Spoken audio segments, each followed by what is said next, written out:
So next is the system approach.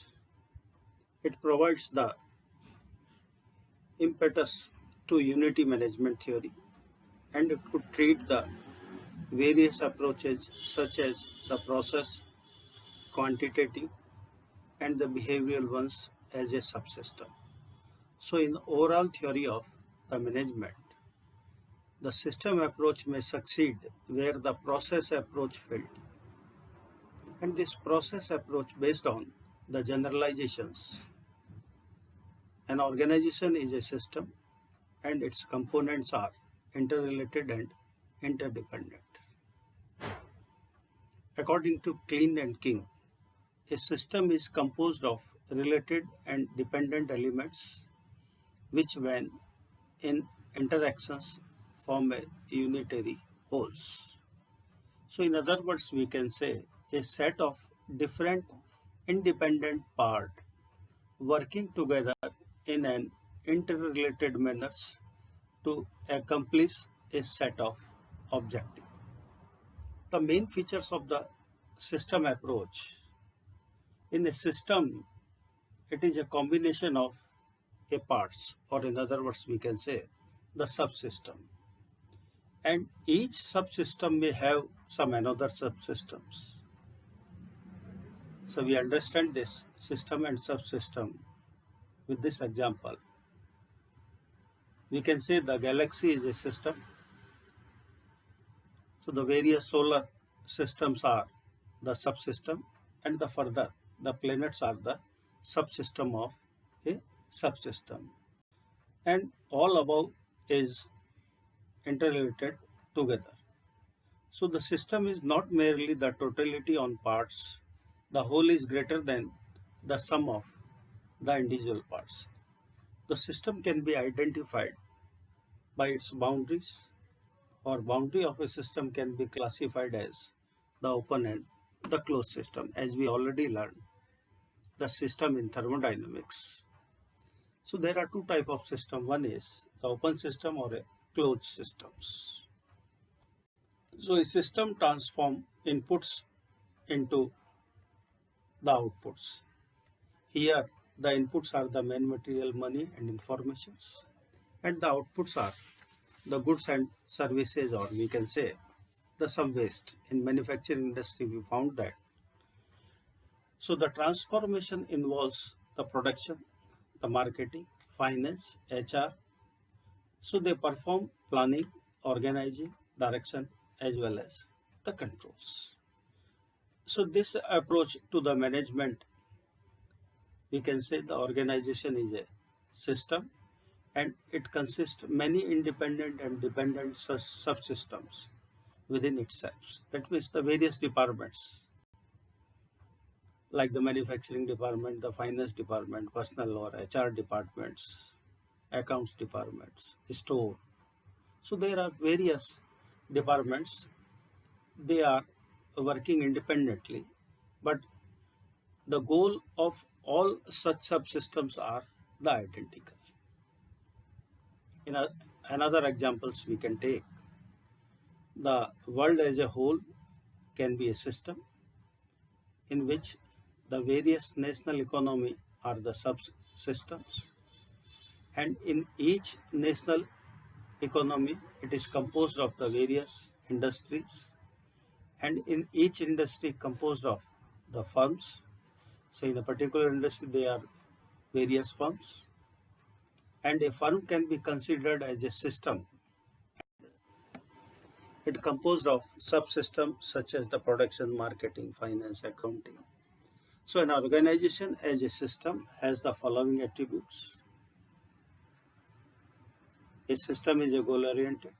That means every industry have a certain goal.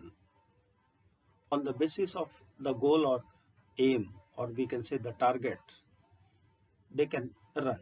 So it consists of several subsystems which are interdependent and interrelated also. The subsystem or a system is engaged in processing or transformation of the input into output. As we discussed earlier, the inputs are the main machine, material, informations, whereas the outputs are the in service industries, the output are the service, whereas in the manufacturing industries, they are producing the product, and along with this product, they are also the output is a waste. So organization is an open and a dynamic system. It has a continuous interface with the external environment as it gets the input from the environment and supplies output to the environments. That means whatever they are producing or providing the services to the environment means the customer. So whatever the needs and wants of a customer, it can be in a continuous manner. We can analyze, and accordingly we can design or redesign our existing products and supply it to the environment, or we can say the customers. So it is sensitive to its environment, such as the government policies, competition in the markets, changes in taste of the peoples. So system has a boundary which is separate from the other system. Systems, open system and a closed system. A closed system is a self-sufficient and does not recognize the external environments. Physical and mechanical systems are a closed systems. A closed system concentrates only on the interrelationship or the interaction between the subsystem because of lack of interactions with the environments. So it is unable to monitor changes according in the external environments, whereas in the open system, it has an active interface with the environments through the input-output process. It can be response to the changes in the environments through the feedback.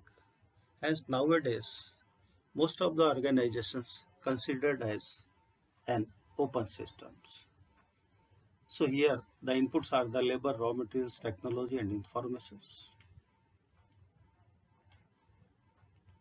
The activities performed on within the organizations, there are some managerial process and get the output, and it can be continuously analyzed and monitored by the environments. Sometimes we found that the policies of the government changes,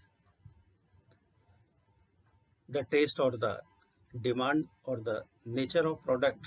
Earlier the customer demanded, now the taste is changes. So continuously we evaluate or analyze the needs and the wants from the environment, and accordingly we have to change the things accordingly. The features of system approach. It is comparatively, it is a far more superior than classical and behavioral. So earlier, some philosophers, they suggested to the organizations like the classical and the behavioral approaches. And then after, as the technological advancements, the thoughts of the philosophers or the thinkers are changes accordingly. So in classical theories treated the organization is a closed system, whereas in modern theory, it is considered as an open system. It gets the various resources through the environment and transform them output desired by the environments. So we already discussed it earlier. Okay, nowadays the taste, or we can say the needs and wants of a customers are also dynamic. With the passage of time, the needs and wants of a customer changes. So accordingly, we have to transform the output as required by the customers, or simply we can say the environment. The adaptive system, which can continuously adjust to changing the environment.